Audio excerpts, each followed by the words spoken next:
Assalamualaikum sahabat Wafi. Semoga kita semua dalam keadaan sehat walafiat. A'udzubillahi minasyaitonirrajim. Bismillahirrahmanirrahim. Alhamdulillah. Assalatu wassalamu ala Rasulillah. Amma ba'd.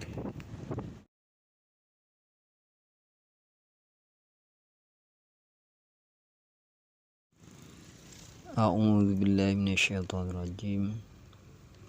Ala inna awliya Allahi la khaufun alaihim walahum yahzanun. Shadaqallahul azim. Sahabat Wafi, kali ini saya berkunjung ke Maqbarah Pangeran Arya Dila bin Sultan Maulana Hasanuddin di Banten Lama. Menurut cerita rakyat, konon Sultan Maulana Hasanuddin mempunyai istri bangsa jin.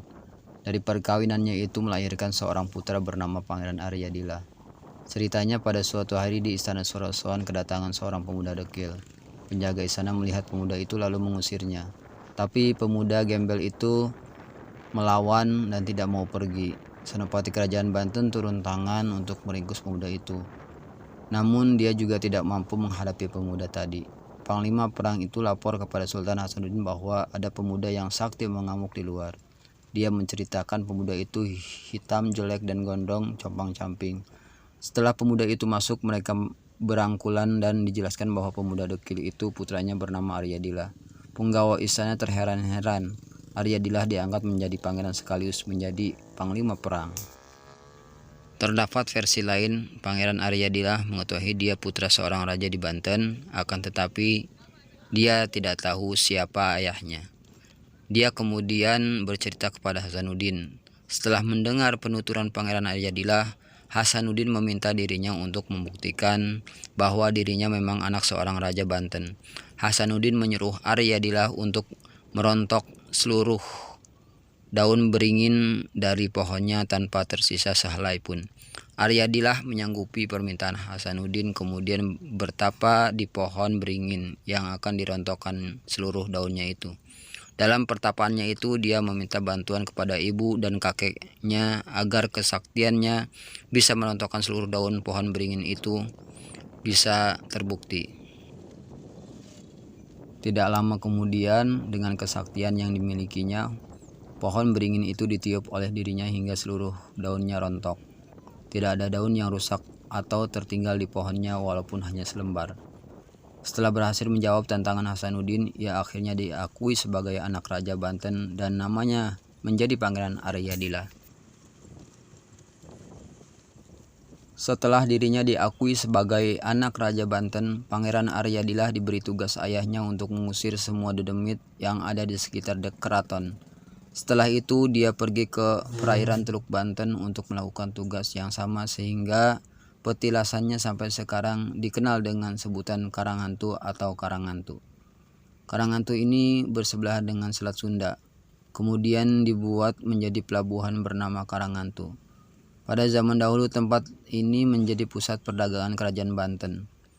Pangeran Arya Dila pun berjasa dalam menaklukkan Prabu Pucuk Umun di Banten Girang dan bersama-sama dengan Maulana Yusuf berhasil menghancurkan pusat kekuasaan Kerajaan Sunda di Pakuan Pajajaran. Ketika Maulana Muhammad Nasruddin menjadi penguasa Banten, kesaktiannya diperlukan oleh Sultan yang berencana hendak menyerang Palembang. Akan tetapi di tempat inilah pasukan yang dipimpinnya mengalami kekalahan hingga Arya Dila pun gugur. Baiklah sahabat Wafi, saat ini saya sudah berada di jalan masuk ke komplek makam Pangeran Arya Dila. Sebelumnya jangan lupa dukung terus channel kami dengan subscribe, like, komen, dan share. Nah, inilah gerbangnya.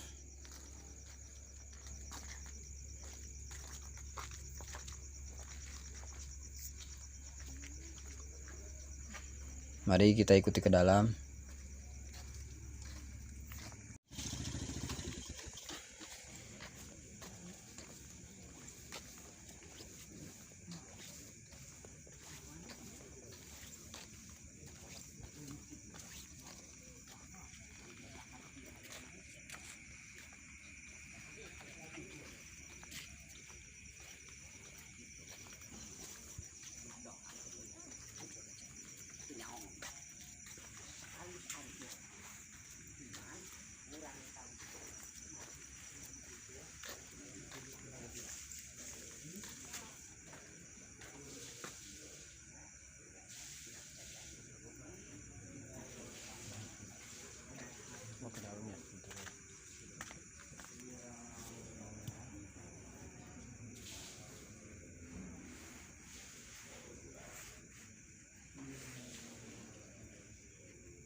Makamnya terletak di dalam kelambu, ditutup kain kiswa.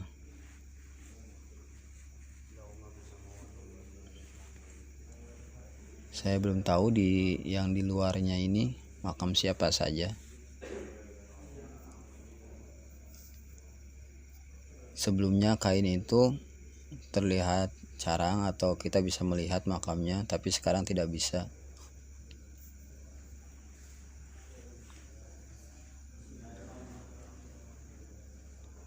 Di sekelilingnya pun sama sekali semuanya tertutup. Kita bisa mendoakannya saja dari luar. Ini untuk para peziarah yang mau mandi di sini, riadoh juga bisa lengkap.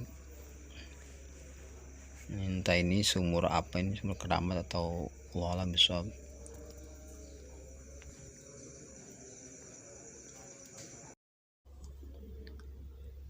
Baiklah sahabat Taufi, sampai di sini dulu penelusuran saya di Makbaroh Panglima Perang Kesultanan Banten, yaitu Pangeran Aryadillah bin Sultan Maulana Hasanuddin, Banten. Semoga bermanfaat. Maafkan kalau informasi dari kami kurang tepat atau banyak sekali kekurangan. Wabillahi taufik wal hidayah wal afu minkum. Wassalamualaikum warahmatullahi wabarakatuh.